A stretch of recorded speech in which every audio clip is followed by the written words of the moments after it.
Judith Eva Barsi, nascida em 6 de junho de 1978 em Los Angeles, Califórnia, Estados Unidos. Uma atriz mirim com um mundo pela frente da sua profissão.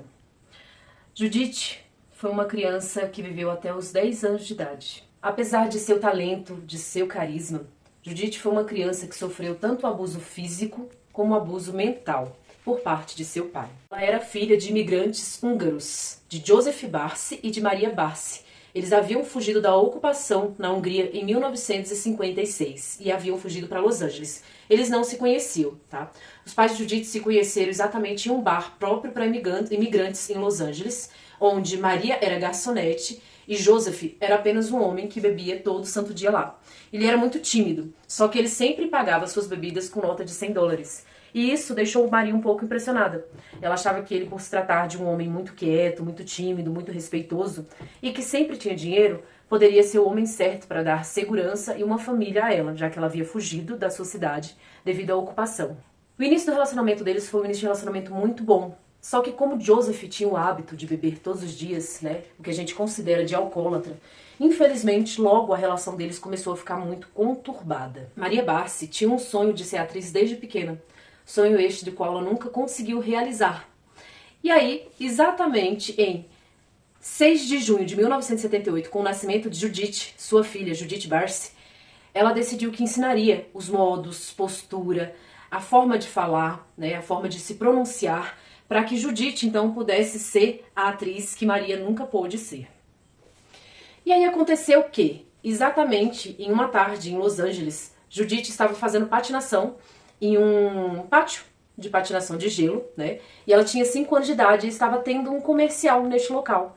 E aí o pessoal que estava filmando visualizou Judith. Judith era muito franzina, ela era muito pequenina para a idade dela, né? Então ela, com 5 anos, parecia que tinha 3, mas ela era uma menina loira, era uma menina carismática e ela patinava como se flutuasse no gelo. E isso chamou a atenção do pessoal do comercial, que decidiu então começar a levar a Judith para fazer também parte de alguns comerciais. No total, a Judith fez 78 comerciais, tá, pessoal?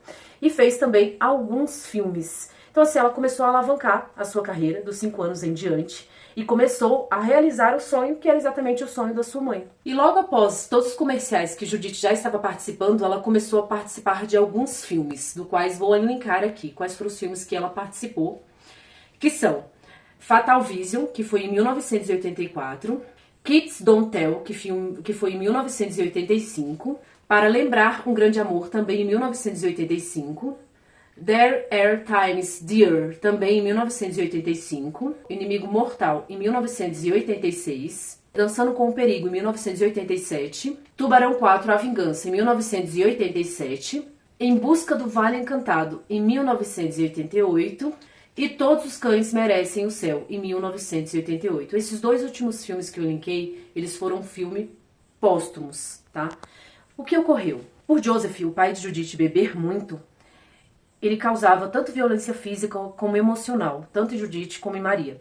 Ele sempre falava para Maria que ele iria matar Judith e que ele iria se matar e que ele deixaria a Maria sozinha no mundo para que ela sofresse. Então, era um casamento, era um relacionamento muito conturbado dele. E ele sempre, sempre ameaçava também a Judith.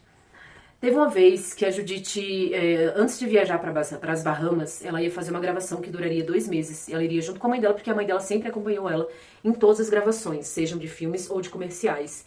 Ele pegou uma faca, colocou no pescoço de Judith e a ameaçou falando: se vocês duas não voltarem após as gravações das Bahamas acabarem, eu vou atrás de você e eu vou matar vocês duas degoladas.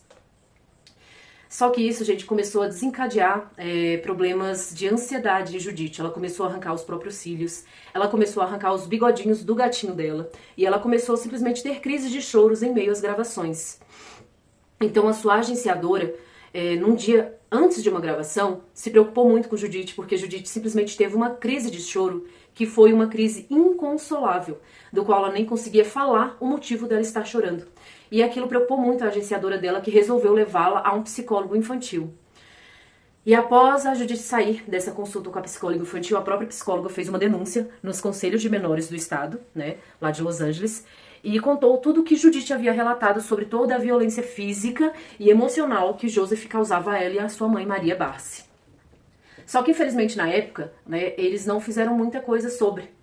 E um dia Maria contou para uma vizinha que se chamava Eunice, dizendo que ele havia ameaçado mais uma vez de matá-las e que ela estava um pouco assustada e que ela tinha pretensão de comprar um apartamento muito próximo lá da onde ocorriam as gravações com a Judith, e que ela tinha pretensão de deixar o Joseph, mas que ela tinha muito medo, porque ele sempre ameaçou que se ela fosse embora e levasse a Judith, ele iria atrás e ele iria matá-las. Então era recorrente. Inclusive, o próprio Joseph tinha um amigo que sempre tentava aconselhar ele, né? Ele sempre declarava essa vontade de matar tanto a Maria como a Judith para esse amigo. E esse amigo sempre falava, cara, é tua mulher, é tua filha, não faz sentido isso, tira isso da cabeça.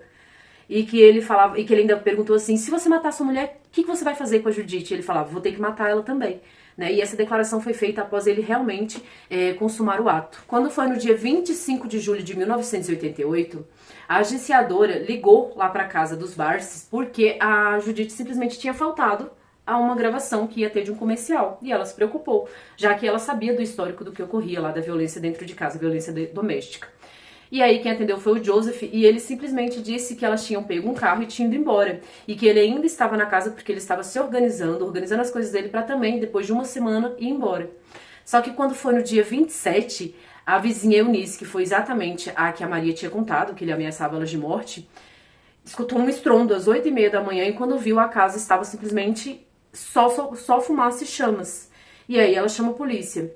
E quando a polícia chegou, pessoal, a Judith estava morta na sua cama. Ela tinha levado um tiro na cabeça, que foi fatal.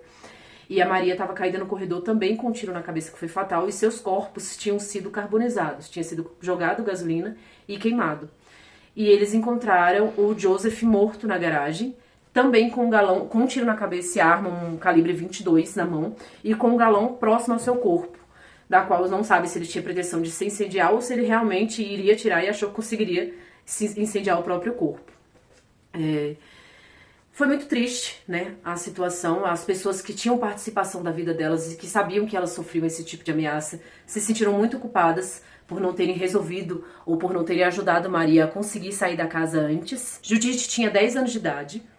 Maria tinha 48 e Joseph tinha 56 anos de idade. Os últimos filmes que tinham sido gravados, né, por Judith, que era The Lambs 4 Times e All Dogs to the Heaven, simplesmente o All Dogs to the Heaven, que é Todos os Cães Merecem Ir pro Céu, não tinha sido finalizado ainda.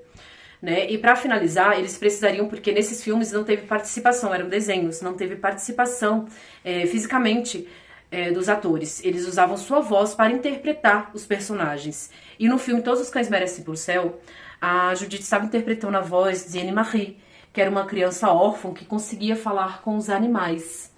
E aí no final da gravação foi muito triste, porque simplesmente o ator Burt Reynolds, que era o que interpretava a voz do cão Charles, que era o cão muito amigo de Anne Marie, da personagem da qual a Judith fazia também a voz, ele tem que se despedir dela no final do filme.